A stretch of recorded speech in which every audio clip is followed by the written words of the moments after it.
శ్రీ విష్ణు పురాణంలో ప్రథమ అంశంలో దాంట్లో 5వ అధ్యాయంలో ఉన్నాం అన్నమాట. ఈ 5వ అధ్యాయం దీంట్లో ముఖ్యంగా అవిద్యాది వివిధ సృష్టి వర్ణనం చెప్పి శ్రీ మైత్రేయుడు అడిగిన దానికి మైత్రేయుడు ఏమని అడుగుతాడు?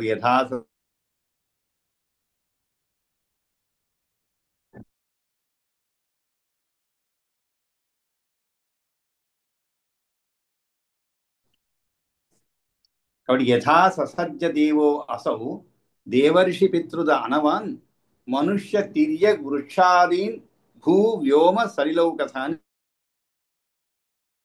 విధంగా బ్రహ్మదేవుడు దేవతలను, ఋషులను, పితృగణాలను, దానవులను, మానవులను, తిర్యకులైన పశు పక్ష్యాదులను, వృక్షాలు ఉన్న వాటిని, భూమిపై ఆకాశంలో నీటిలో వసించేటువంటి ప్రాణులను ఎలా సృష్టించాడు అని అడుగుతాడు మైత్రేయుడు. అంతేకాకుండా యద్గుణం యత్ స్వరూపం చ యత్ స్వభావం జగద్విజ సర్గాదౌ సృష్టవాన్ బ్రహ్మ మమ ఆచక్ష తత్వత. కాబట్టి ఓ ద్విజోత్తమ, ఈ జగత్తు ఏ గుణం కలదానిగా, ఏ స్వరూపం కలదానిగా, ఏ స్వభావం కలదానిగా సృష్టించాడో దాన్ని నాకు యథార్థంగా వివరించమని అడుగుతాడు. దానికి సమాధానం ఇప్పుడు చెప్తున్నాను అనమాట. పరాశరుడు చెప్పినట్టుగా శ్రీ పరాశర ఉవాచ అని చెప్పి మైత్రేయ కథయామ్యేష శృణుష్వ సుసమాహిత యథా ససజ్జ దేవో అసౌ దేవాదీన్ అఖిలాన్ ప్రభు. దేవాదీన్ అఖిలాన్ ప్రభు. ఓ మైత్రేయ, ఆ ప్రభు అయిన బ్రహ్మదేవుడు దేవతలు మున్నగు సర్వులను ఏ విధంగా సృజించాడో చెబుతాను, సావధానంగా విను అని చెప్పి సృష్టిం చింతయత్ తస్య బుద్ధిపూర్వక సర్గ ప్రాదుర్భూత తమోమయ. ఆ బ్రహ్మదేవుడు పూర్వకల్పాదులోని సృష్టిని గురించి ధ్యానిస్తూ ఉండగా, అంటే గతాన్ని గురించి అనమాట, గతాన్ని గురించి ఆలోచిస్తూ ఉండగా మున్ముందు తమోమయమైన విశేష ధ్యానం లేని బుద్ధిపూర్వకంగానే సృష్టి సంభవించింది అనమాట. సృష్టిం చింతయదత్తస్య కల్పాదిషు యథాపుర అబుద్ధిపూర్వక సర్గ ప్రాదుర్భూత తమోమయ. అవి ఏమిటవి? తమోమయ అని చెప్పారు. అంటే ఏమిటి? బుద్ధిపూర్వక ధ్యానం లేనటువంటి బుద్ధిపూర్వకంగానే సృష్టి సంభవించిందని చెప్పడం జరిగింది. సరే, అది ఎలాంటిది? తమో మోహో మహామోహో కామిస్త్రు హి అంధ సంజ్ఞిత అవిద్య పంచభూత్వేష ప్రాదుర్భూత మహాత్మన. అంటే అవి ఎలాంటి వాడి? ఏమరపాటుగా ఉన్నటువంటి ఆయన బ్రహ్మ ఎలా సృష్టించాడు? ఆయన నుండి అవిద్య జన్మించింది. అది 5 పరువులు అంటే కణుపులను కలిగినటువంటిది. అంటే చెరకు గడకు ఈ విభాగాలు కనిపిస్తాయి. ఆ విధంగా ఆయన సృష్టించాడనమాట. వాటిలో తమస్సు, మోహము, మహామోహము, తామిశ్రము, అంధ తామిశ్రం అనేటువంటి ఉండేటువంటి వాటిని సృష్టించాడని. ఇక్కడ ఈ మహామోహం అంటే ఏమిటి? మనకి తమము, మోహము, మహామోహము, ఆ తర్వాత తామిశ్రము, అంధ తామిశ్రము అంటే ఏమిటి అనేది విషయాలు కూడా మనం పూర్తిగా చదువుకున్నాం అనమాట. అంటే మళ్ళా విపులంగానే చదువుకున్నాం. కాబట్టి తమం అంటే ఏమిటి? ఇది శరీరం మొదలైన వాని యందు అనగా ఆత్మ కాని యందు అనాత్మని ఆత్మ అభిమానం అన్నమాట. అంటే నేను అని గట్టిగా నమ్మకం కలిగి ఉండటం అని.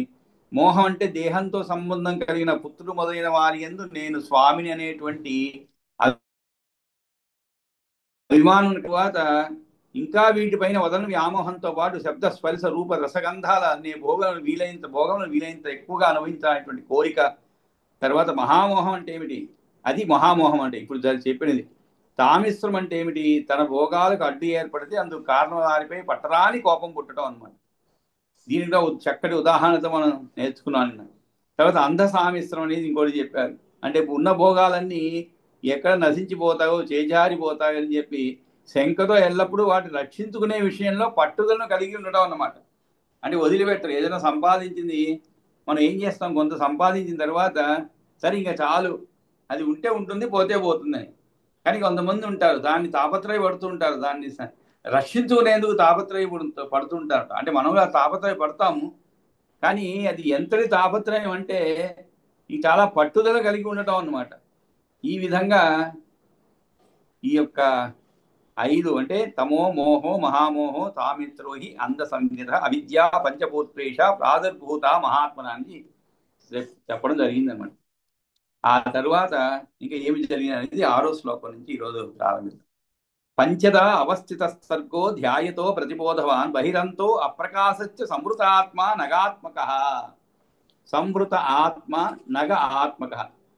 ఇక్కడ ఈ విధంగా ఈ అవిద్య పుట్టిన తర్వాత ముందుగా మిక్కిలి అజ్ఞానం కలదైనటువంటి స్థావరములు అంటే చెట్లు కొండలు సృష్టిని గురించి చెప్తున్నాడు అనమాట. పంచదా అని చెప్తున్నాడు. ఇక్కడ కొన్ని విషయాలు మనం యథాతథంగా వ్యాఖ్యాతలు చేసినవి అలాగే చదువుకుంటేనే మనకి అంటే వేరే వేరే విధంగా అర్థం చేసుకునేందుకు ఆస్కారం లేకుండా ఉంటుంది. కాబట్టి ఇక్కడ పంచదేతి అంటే ఏమిటి? పంచద అవస్థిత సర్గో. సర్గం అంటే ఏమిటి? సృష్టి అన్నమాట. ఈ సృష్టిని ఏ విధంగా దేనితో ఆరంభించదు అని ఆలోచిస్తున్న వానికి ధ్యాయతో ప్రతిబోధవాన్ అంటే ధ్యాయతో అంటే ధ్యానించేటువంటి అతనికి స్థావరముల రూపమైన సర్గం అంటే అవి పుట్టిన చోటనే. స్థావరం అంటే ఏమిటండి? అవి పుట్టిన చోటనే పడి ఉండేవి అని అర్థం. అంటే నగాత్మకం అయినటువంటి స్థావరములు అనమాట.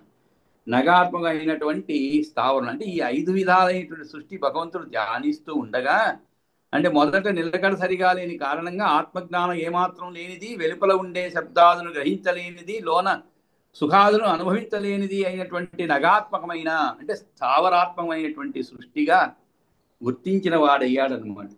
అంటే ఏమిటవి? ఈ 5 రూపాల్లో ఉన్నవి ఏమిటి? వృక్షములు, గుల్మములు. అంటే గుల్మం అంటే బోధ లేనటువంటి చెట్లు అనమాట. అంటే గుల్మం అంటే పొదరిండ్లు అని చెప్పుకోవచ్చు మనం. పొదరిండ్లు, వృక్షములు, పొదరిండ్లు. అదేవిధంగా వీరుధములు అని చెప్తారు. అంటే ఈ వీరుధములు కూడా ఒక విధమైనటువంటి తీగల రకానికి చెందినటువంటివి అనమాట. అంటే దీంట్లో కొంచెం తేడా ఉంటుంది. వీరుధములు అంటే ఏమిటని మనం చెప్పుకుందాం. కాబట్టి వీరుధములు, తీగలు కూడా ఒకే జాతికి సంబంధించినవి, లతలు. తర్వాత ఇక్కడ వీరుధములు అంటే తీగలని, తర్వాత లతలు తృణజాతులు అనగా గడ్డి జాతులు. ఇక్కడ వీరుధములు అంటే ఇది కూడా లతల్లాగా ఒకే విధమైనవే, కాకపోతే తేడా. తీగలు అనేవి చెట్లకు పాగుతాయి అన్నమాట. మనం చూస్తున్నాం తీగలు. మనం ఎక్కడైనా ఒక పెద్ద చెట్టు ఉంటే దాని పక్కన తీగ వేసాం అనుకోండి, అలా పాకుంటూ వెళ్ళిపోతుంది. మీరు ప్రత్యేక శ్రద్ధ తీసుకోవాల్సిన పని లేదు. దగ్గరలో ఏదంటే ఏ అవలంబన ఉంటే దాన్ని పట్టుకొని ఎలా పాకుతూ ఉంటుంది. మీకు చాలా ఆశ్చర్యం వేస్తుంది అనమాట. రోజు రోజుకి అలా గట్టిగా పట్టుకోవాలి. విడదీయాలంటే చాలా కష్టమయ్యేటువంటి పరిస్థితిగా వస్తుందన్నమాట. ఆ విధంగా అందులో ఒక తీగను చూసారంటే అది ఎలా అంటే సృష్టి ఇవన్నీ కూడా మనం అనుభవించవలసిన విషయాలు అనమాట. ఆ తీగ ఎంత వేగంగా అల్లుకొని ఎంత చక్కగా పైకి పోతూ ఉండే మనం చూడవలసిన దృశ్యాలు అనమాట. రోజు రోజు ఒకసారి 5 నిమిషాలు అక్కడ పోయి నిలబడ్డా అనుకోండి, మీకు తెలుస్తుంది ఎంత వేగంగా అవి వృద్ధి చెందుతాయి అనేటువంటి విషయం తెలుస్తున్నాడు. ఆ విధంగా తీగలను ఏమిటి? చెట్లకి పాగేయడం అంటారు. ఇంకా వీరుధములు అంటారు. ఏమిటి? పైననే పారుతాయి అనమాట. అంటే చెట్ల కంటే కూడా చెట్లతో పాటు పైకి పోయేవి కాదు. వీరుధములు అంటే కింద కింద పాకేవి అన్నమాట.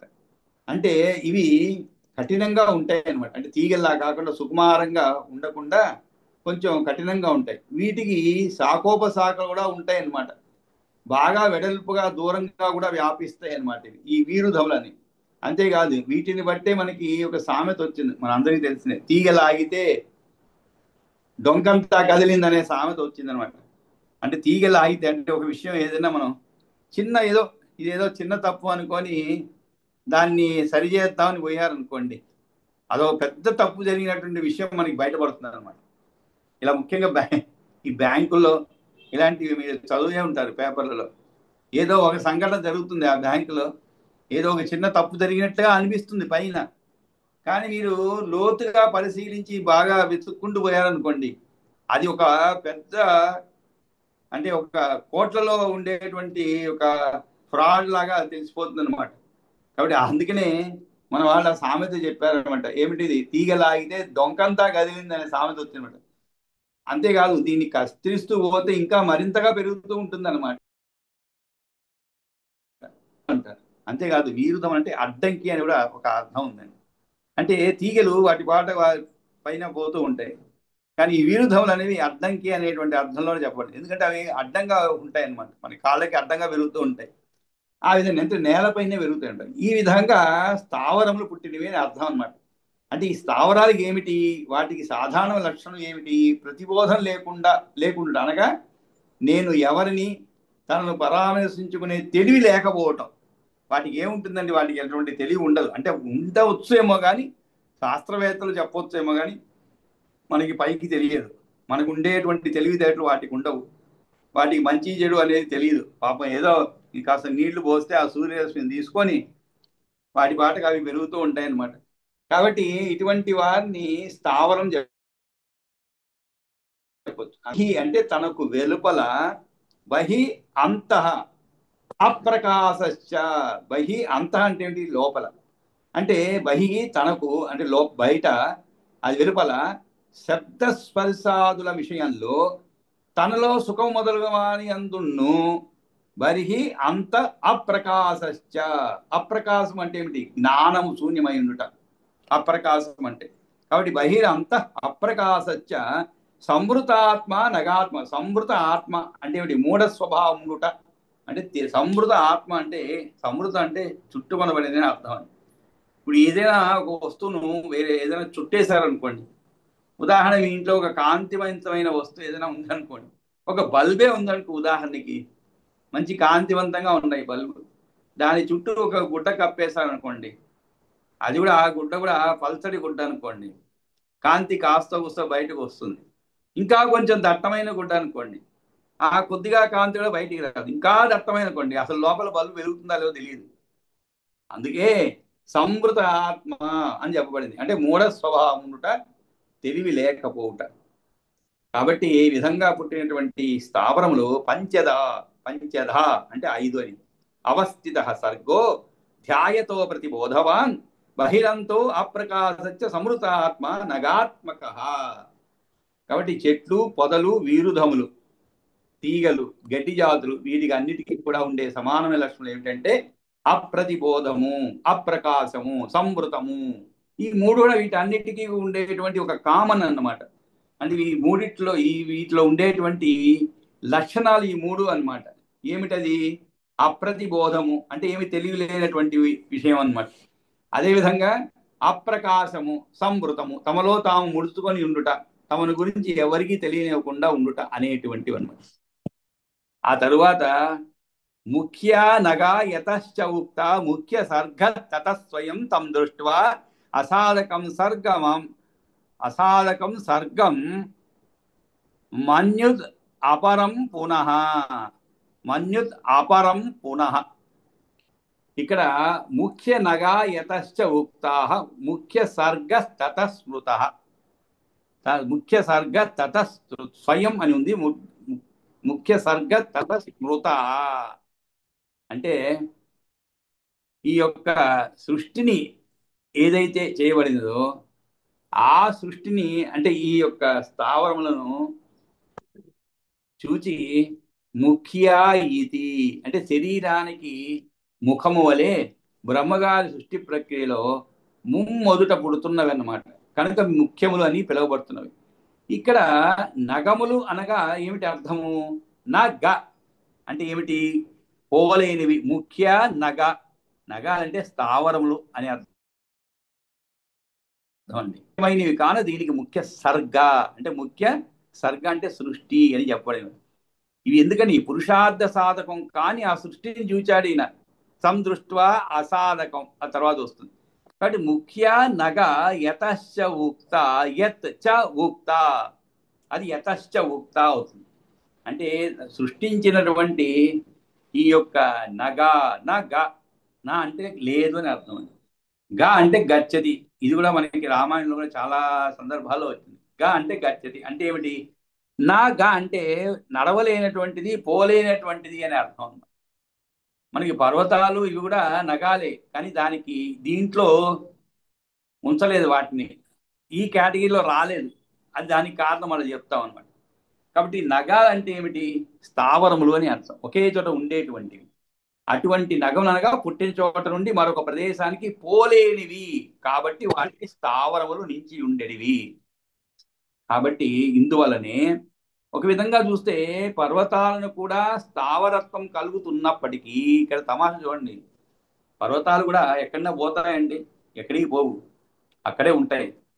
కానీ దీంట్లో లెక్కించలేదు, గణించలేదు. ఎందుకు కారణం అంటే చతుర్ముఖ బ్రహ్మగారి యొక్క సృష్టి కంటే ముందుగానే ఆది వరాహ రూపుని చేత పుట్టించబడినందువలన ఈయన సృష్టిలో చేరనందువలన స్థావరములు 5 అని కూడా అవి కూడా నగాత్మకములు అంటే నగాత్మకములు అంటే చెట్లు చేమలు అని వర్గీకరణ చేయబడినవి. లేదా పర్వతాలను స్థావరత్వము ఇంకోటి చెప్పుకోవాలి. మనం చదువుకున్నాం రామాయణంలో కూడా మనకి ఆంజనేయుడు అలా సముద్రం మీద పోతూ ఉంటే మైనాగు పర్వతం సముద్రం నుంచి పైకి వచ్చి హనుమంతుడికి ఆతిథ్యం ఇవ్వాలని కోరుకుంటుంది. దానికి కారణం ఏవో చెప్తుంది.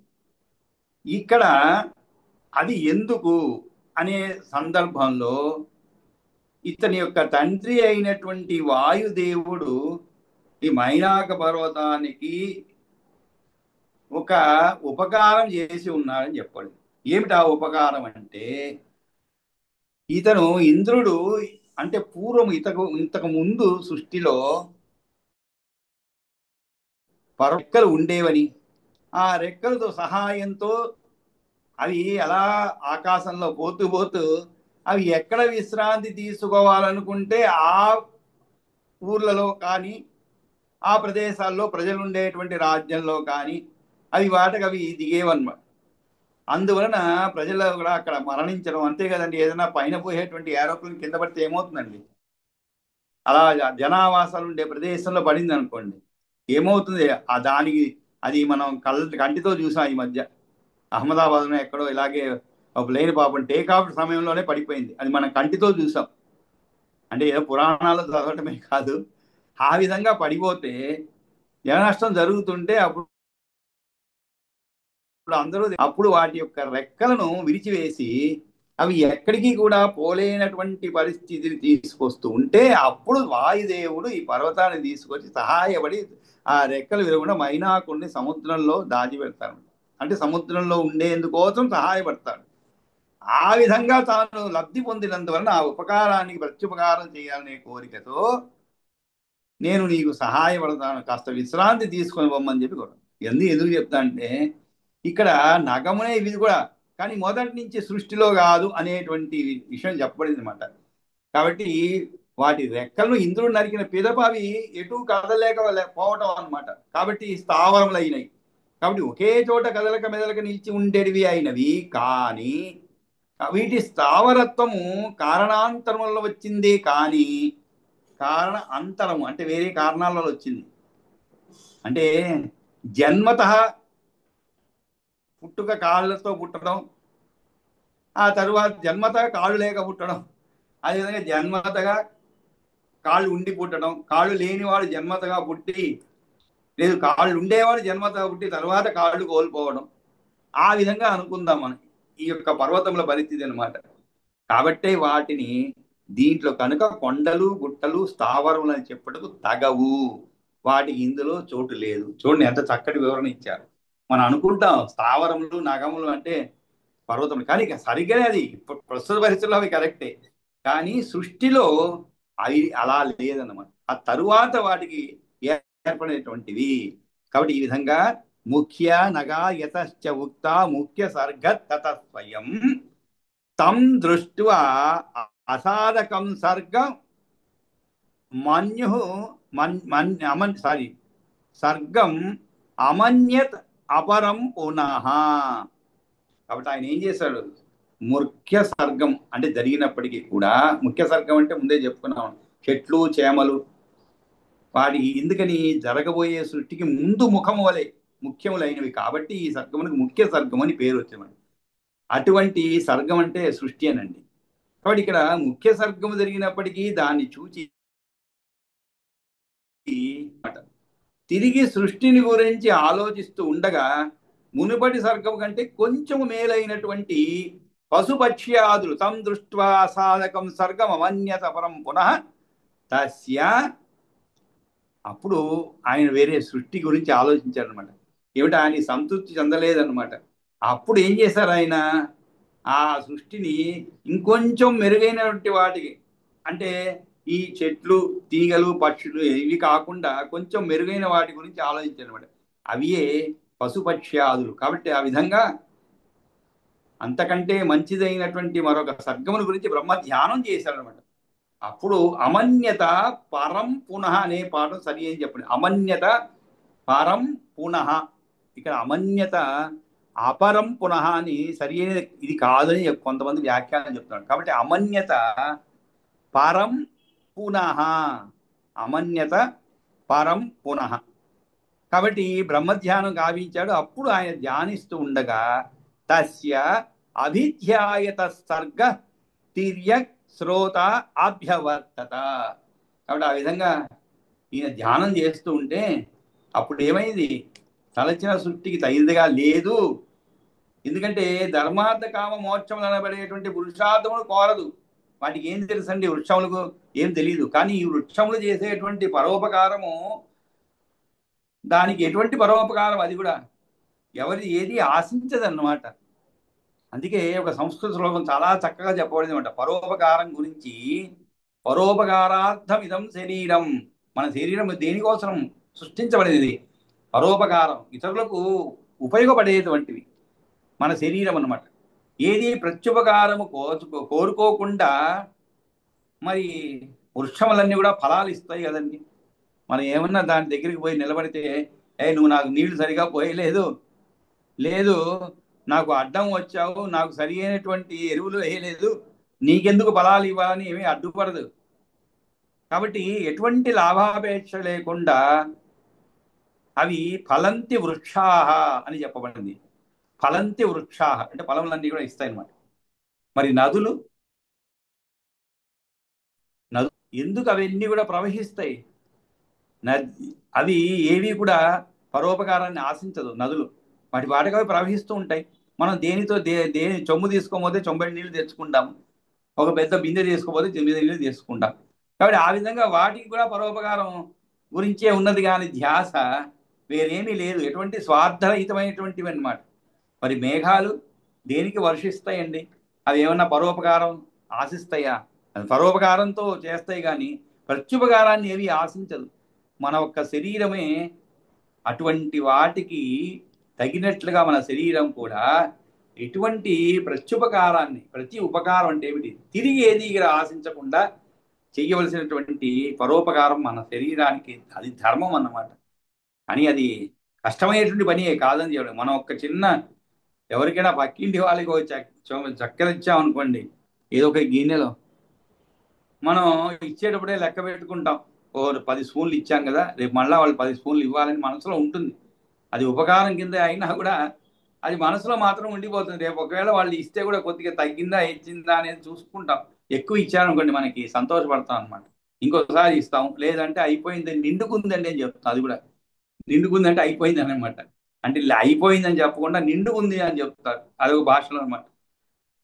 కాబట్టి ఈ విధంగా పరోపకారము అనేటువంటిది ఏమిటిది సృష్టికి తగినదిగా లేదనుకున్నాడు. ఎందుకని ధర్మార్థ కామ మోక్షములు అనబడే పురుషార్థములు కోరదు.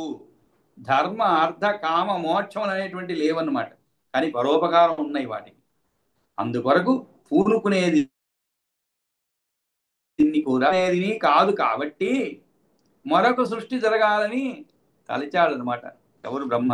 తస్య అభిధ్యాయత. అప్పుడు ఆ విధంగా ఆయన తలుస్తూ ఉంటే ఏమి జరిగినది? తస్య అభిధ్యాయత అంటే అలా ధ్యానిస్తూ ఉండగా, తస్య అభిధ్యాయత సర్గ తిర్యక్ శ్రోత అభ్యవర్తత.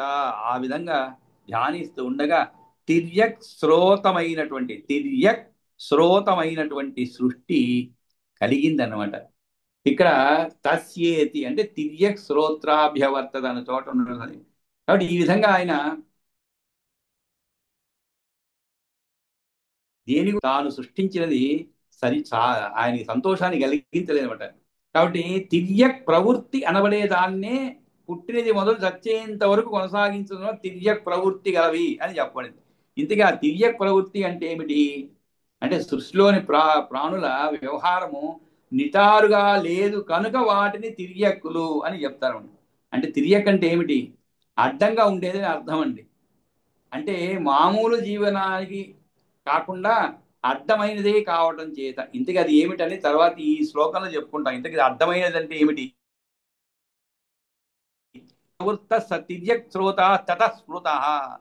కాబట్టి ఆ సృష్టిలోని ప్రాణులన్నీ కూడా అడ్డంగా సంచరిస్తాయి. కాబట్టి వాటిని ఏమన్నారు? తిర్యక్ శ్రోత్రం అని వ్యవహరించబడింది అనమాట. అంటే అడ్డంగా సంచరిస్తాయి అనేటువంటి అర్థం. ఇంతకీ అవి ఏమిటది?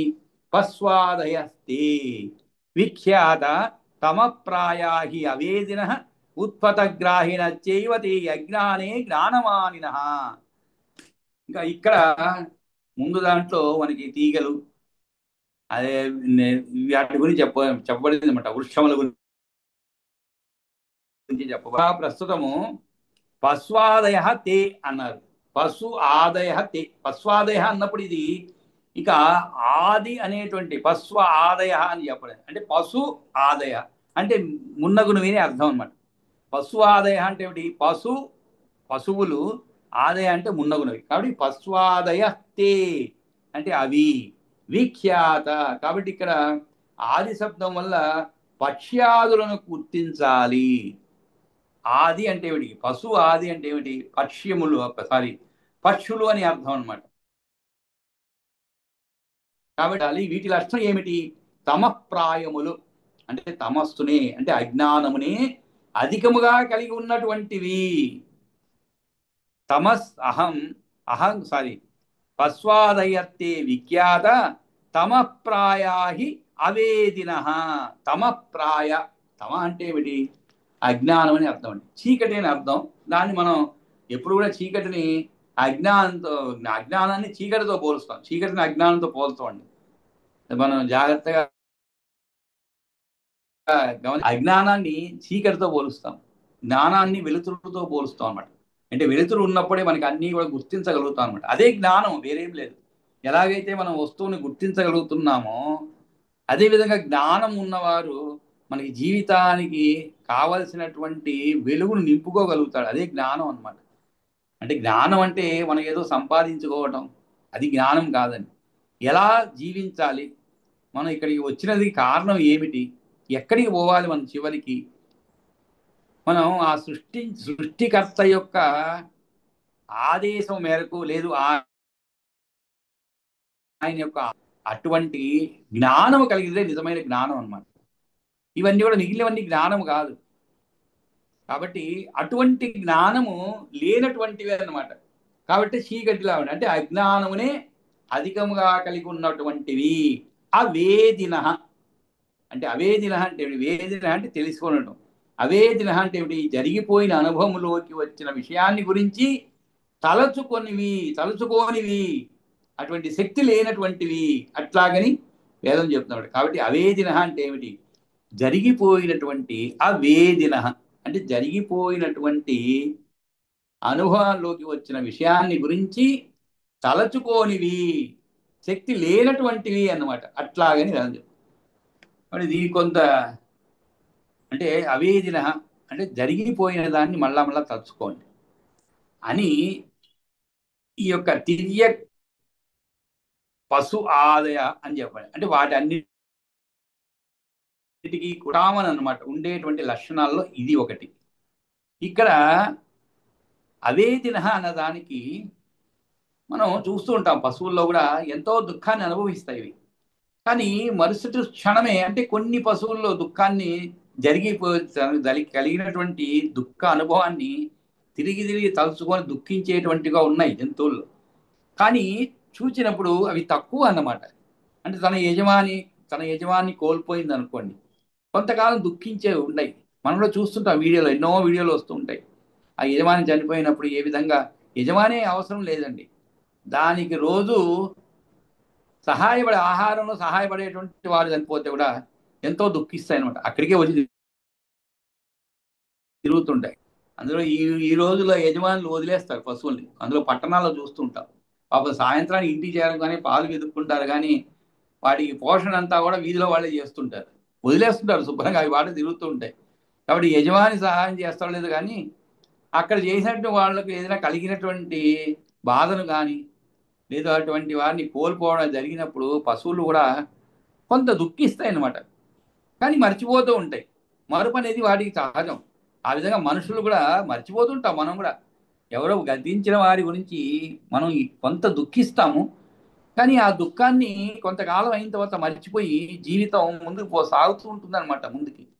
కానీ నిలిచిపోదు మన జీవితాలు. ఆ దైవ అనుగ్రహం వల్ల నిలిచిపోవాల్సిందే కానీ మనం నిలపలేము అన్నమాట.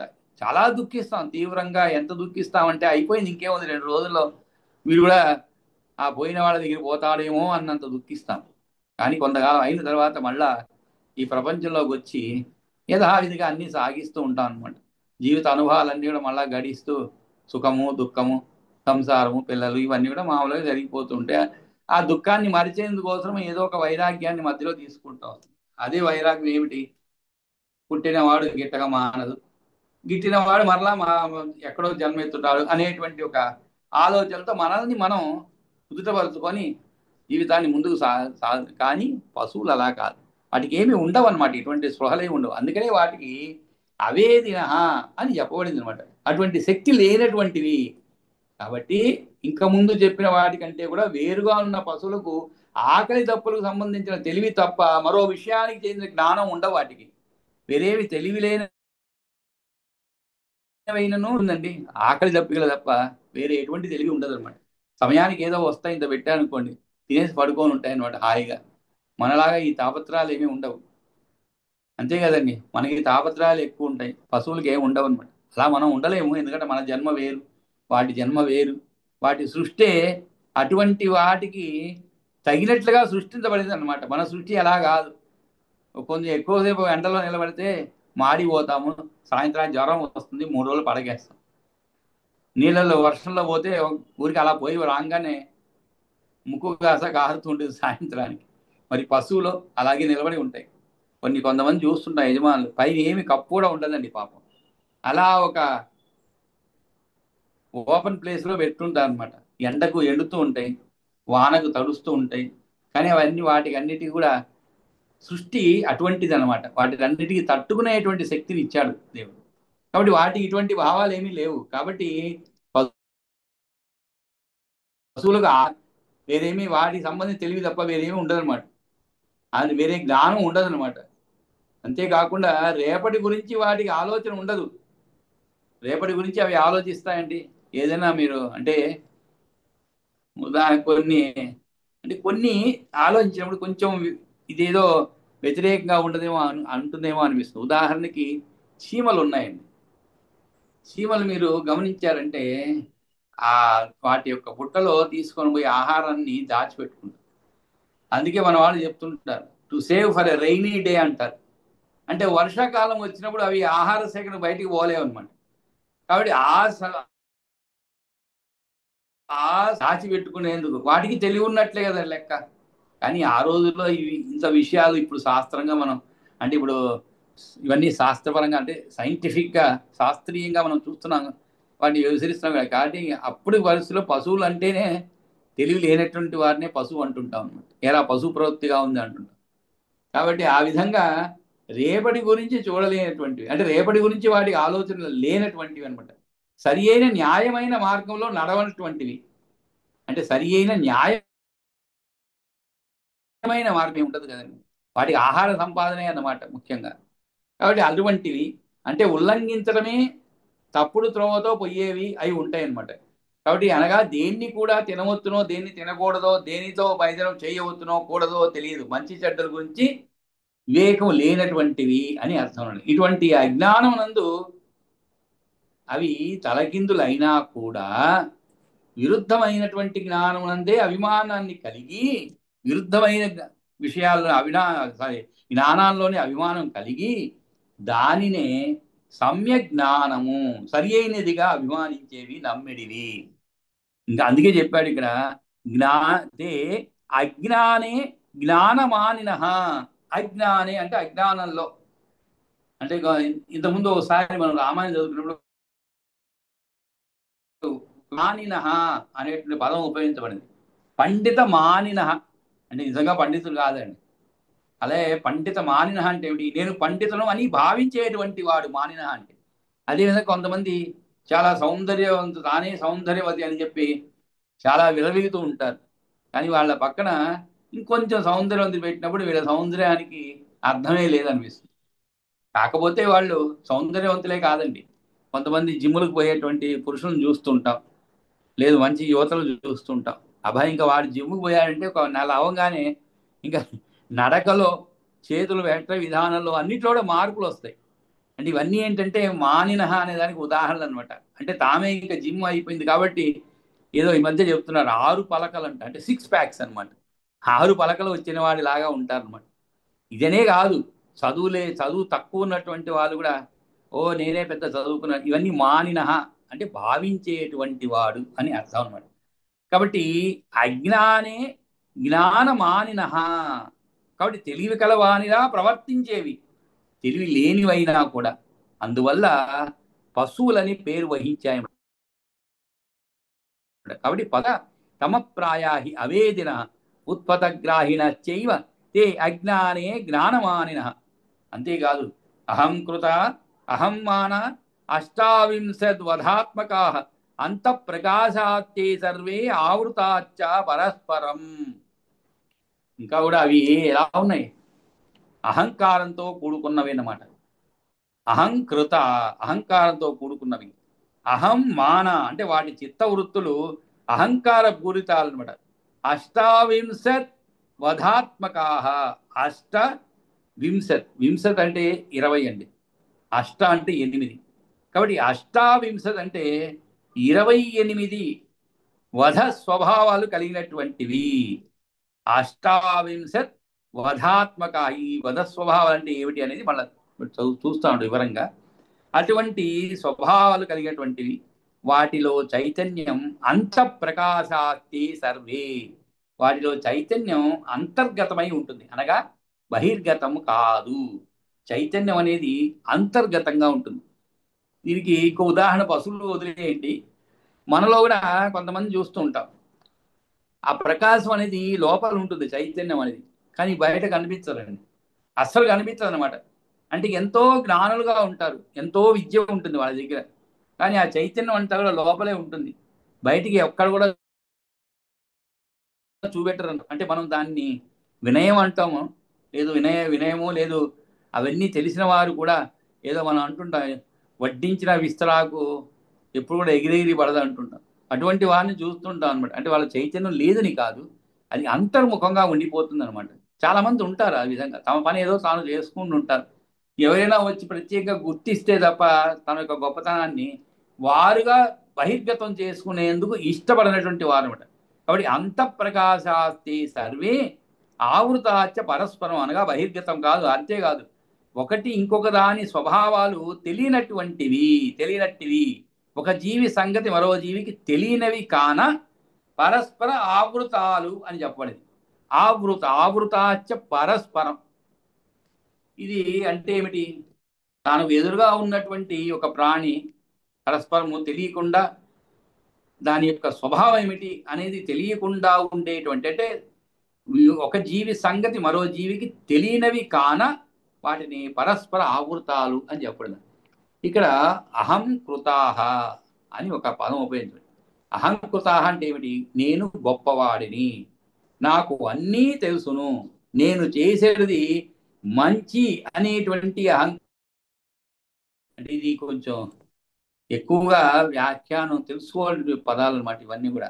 అహం కృత అంటే నేనే చేశాను అన్నీ కూడా, నేనే గొప్పవాడిని, నాకు అన్నీ తెలుసును పని అని అహంకారం అనమాట. అంటే కొయ్యతనం అంటే అదే అనమాట, అంటే బిగుసుకుపోయి ఉండేది అనమాట. అది ఈ జంతువుల గురించి చెప్పబడింది, కానీ మనుషుల్లో కూడా ఇటువంటి వారు ఉన్నారండి, కొయ్యతనంతో ఉండేవారు. కొయ్యతనం అంటే